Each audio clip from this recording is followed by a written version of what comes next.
I just wanted to take a personalized approach and explain that what I meant when I say it's not forever. When I met my husband, when we were dating, he had a significant issue with porn. He lied a lot, and I didn't find out a lot, but then I started to find out more and more, and it deeply disturbed me, but my reaction was to start sleeping with him when we were still dating. Not the right reaction, but it very much spoke to my insecurity and frustration. Because I had been have been almost a lifelong believer and advocate of theology of the body. I've done a lot of my own research. I was totally involved with it long before I met my husband. He was my first dating relationship as well. But to the point, after we'd been dating for 2 years, almost 2 years, we went to a Divine Mercy service together. A priest whom I will never forget and am forever grateful for.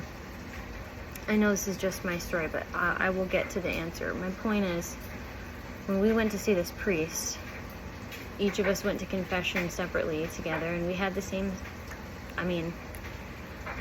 we had the sins that we'd committed together to confess, but my husband had different sins to confess.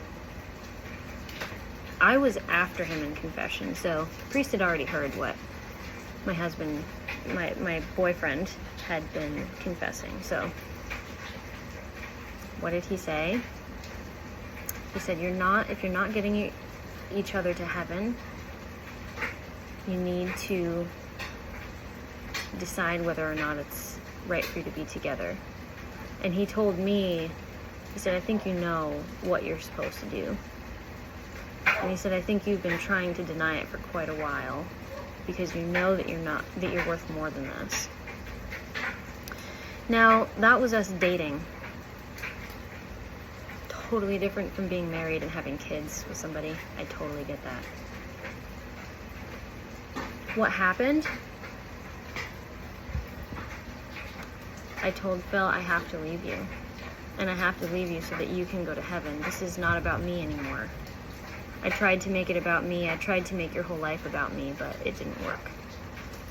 And I recognize now that that was never going to work. And me leaving is what's going to help you.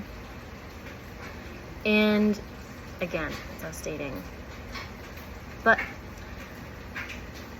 I did. And what did he do? He went and got help.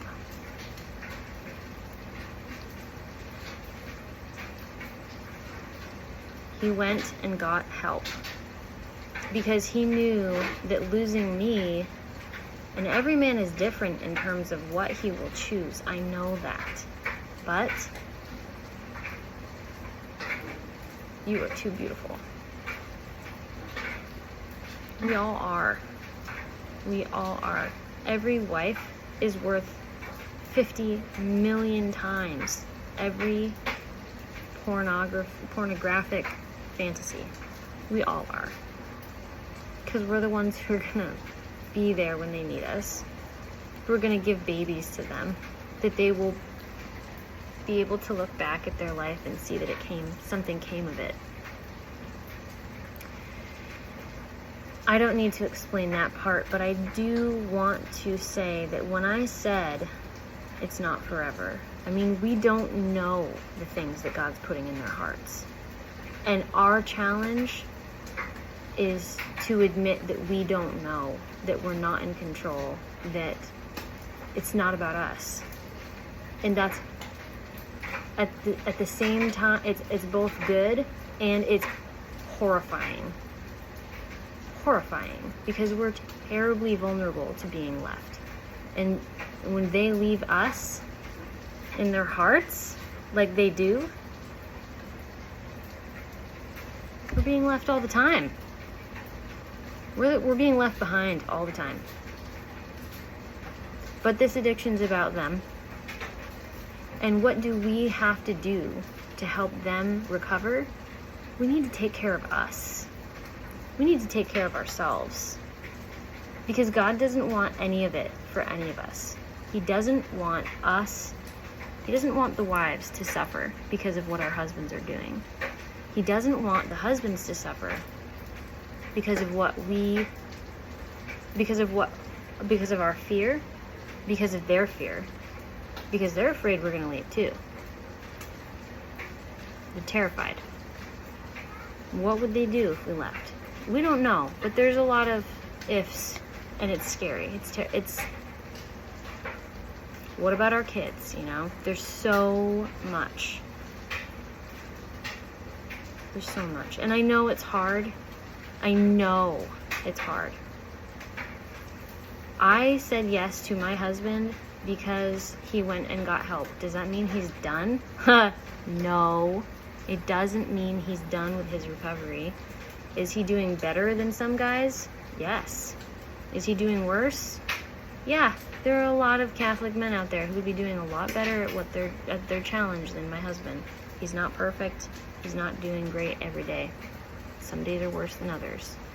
And I don't need to draw an analogy for you to be able to apply that to your life, because you know what I'm talking about. I just want to say that fear is our enemy. Being separated from our husbands when they separate themselves from us all the time, it's not the worst thing.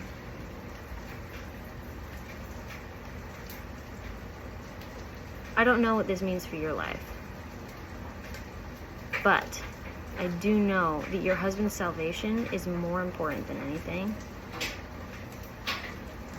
And I know that your salvation is more important than anything you do for anybody else, including your children. That's so hard. And there's just too much in all of this. It's too intense. And I love you. I love you so much. You're struggling, and I know at least part exactly what that feels like. I don't know everything of your life and all the struggles, and I have my own, but when I say it's not forever, I mean God has the power to really change your husband, and you doing some fasting and prayer can never hurt. I know that's terrible to think about sacrificing even more, but sometimes God calls us to radical changes, and that's difficult.